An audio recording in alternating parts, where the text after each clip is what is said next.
जय श्री कृष्णा मित्रों, पौराणिक मंच में आप सभी का स्वागत है।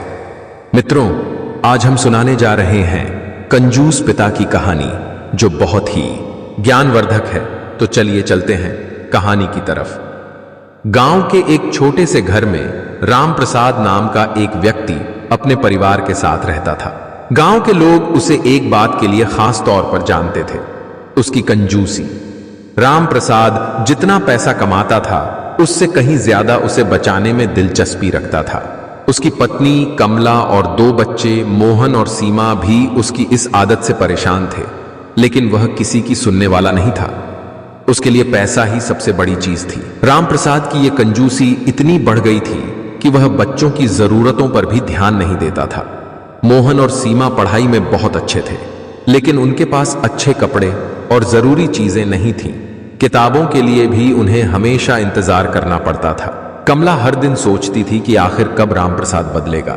वह बच्चों के लिए कुछ नया खरीदने की बात करती तो राम प्रसाद कहता, अभी वक्त नहीं आया है, जब सही वक्त आएगा तब सब कुछ मिल जाएगा। राम प्रसाद का मानना था कि पैसे को बचाकर रखना सबसे बड़ी बुद्धिमानी है। उसकी इस सोच ने परिवार के लिए कई मुश्किलें खड़ी कर दी थीं। बच्चे स्कूल में पुराने कपड़े पहनते थे और दोस्तों के बीच शर्मिंदा महसूस करते थे। जब कभी स्कूल में किसी प्रतियोगिता या त्योहार के लिए पैसे की जरूरत होती तो राम प्रसाद बहाना बनाकर टाल देता। एक दिन स्कूल में विज्ञान की प्रदर्शनी होने वाली थी।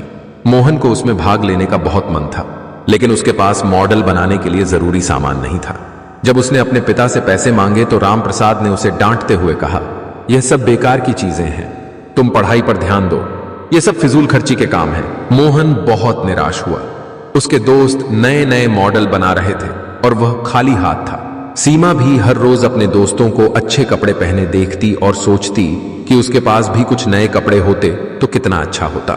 लेकिन घर में जब भी नई चीजों की बात होती, राम प्रसाद उसे टाल देता। राम प्रसाद की कंजूसी सिर्फ घर तक ही सीमित नहीं थी, वह गांव में भी अपनी कंजूसी के लिए मशहूर था। अगर कोई उससे मदद मांगने आता तो वह या तो मना कर देता या फिर कहता, भाई खुद मेहनत करो और बचाओ, मैं किसी को यूं ही पैसा नहीं दूंगा। लोग धीरे धीरे उससे दूर होने लगे थे। गांव में जब भी कोई पर्व या आयोजन होता, राम प्रसाद उसमें कभी सहयोग नहीं करता था। उसकी कंजूसी ने उसे समाज से अलग कर दिया था, लेकिन उसे इसकी परवाह नहीं थी। कमला इस सब को देख देख कर थक चुकी थी। उसे अपने बच्चों की चिंता होने लगी थी। वह जानती थी कि बच्चों की जरूरतें वक्त के साथ बढ़ती जा रही हैं और राम प्रसाद की कंजूसी उनके भविष्य को भी प्रभावित कर रही थी। एक दिन उसने राम प्रसाद से साफ साफ बात करने का मन बनाया।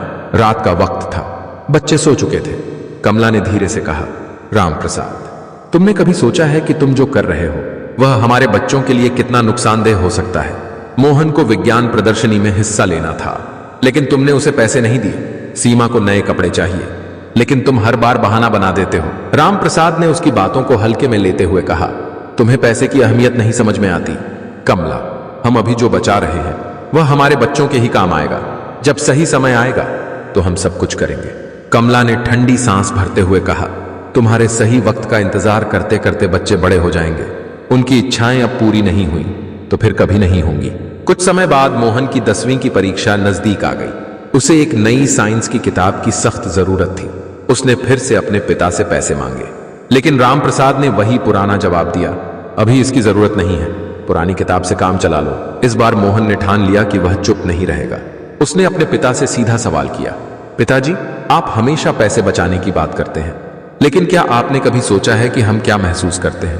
मेरे दोस्तों के पास नई किताबें हैं, नए कपड़े हैं और मैं हमेशा पिछड़ता रहता हूं। आप जो पैसे बचा रहे हैं उसका क्या फायदा अगर हम उसका इस्तेमाल नहीं कर पा रहे हैं? राम प्रसाद को अपने बेटे का यह तेवर अजीब लगा। उसने कड़े लहजे में कहा, तुम्हें मुझसे इस तरह बात करने की हिम्मत कैसे हुई? मैं तुम्हारे भले के लिए ही ये सब कर रहा हूं। मोहन की आंखों में आंसू आ गए। उसने कहा, अगर ये हमारा भला है तो हमें क्यों हमेशा ऐसा लगता है कि हम कुछ खो रहे हैं? आपके पैसे बचाने की आदत ने हमें दूसरों से दूर कर दिया है। हमें हमारी जरूरतें भी पूरी नहीं हो रही हैं। मोहन की बातें सुनकर राम प्रसाद को गुस्सा तो बहुत आया, लेकिन उसके शब्दों ने उसे सोचने पर मजबूर कर दिया। रात भर राम प्रसाद सो नहीं सका। उसे एहसास हुआ कि उसकी कंजूसी ने न सिर्फ उसके परिवार को दुखी किया है, बल्कि उसे भी लोगों से अलग कर दिया है। उसने सोचा कि क्या सच में वह अपने बच्चों के लिए सही कर रहा है या फिर वह अपने डर और लालच में फंसा हुआ है। अगले दिन रामप्रसाद ने मोहन और सीमा को बुलाया और कहा, मैंने शायद अब तक गलत किया, मुझे माफ कर दो। अब से मैं तुम्हारी जरूरतों को ध्यान में रखूंगा। रामप्रसाद ने सबसे पहले मोहन को नई किताबें और विज्ञान प्रदर्शनी के लिए जरूरी सामान खरीद कर दिया। सीमा के लिए उसने कुछ नए कपड़े भी खरीदे। वह खुद भी गांव के लोगों से मिलकर माफी मांगने लगा और गांव के आयोजनों में भाग लेना शुरू किया। धीरे धीरे रामप्रसाद की छवि बदलने लगी। उसने पैसे की अहमियत को समझते हुए उसे सही ढंग से खर्च करना शुरू किया। वह अब भी पैसे बचाता था, लेकिन अपनी और अपने परिवार की जरूरतों को नजरअंदाज किए बिना। रामप्रसाद के इस बदलाव से उसके घर में खुशहाली लौट आई। बच्चे अब अपने दोस्तों के साथ आत्मविश्वास से रहते थे। कमला को भी अपने पति पर गर्व महसूस होने लगा। रामप्रसाद ने जो सीख ली वह यही थी कि पैसा जरूरी है, लेकिन उससे भी जरूरी है परिवार की खुशहाली और उनकी जरूरतों का ध्यान रखना। उसने अब यह समझ लिया था कि पैसे को बचाने के साथ साथ उसे सही समय पर सही तरीके से खर्च करना भी जरूरी है। पैसे से परिवार को खुश रखना उसकी असली जिम्मेदारी थी और अब वह इस जिम्मेदारी को पूरी तरह निभा रहा था।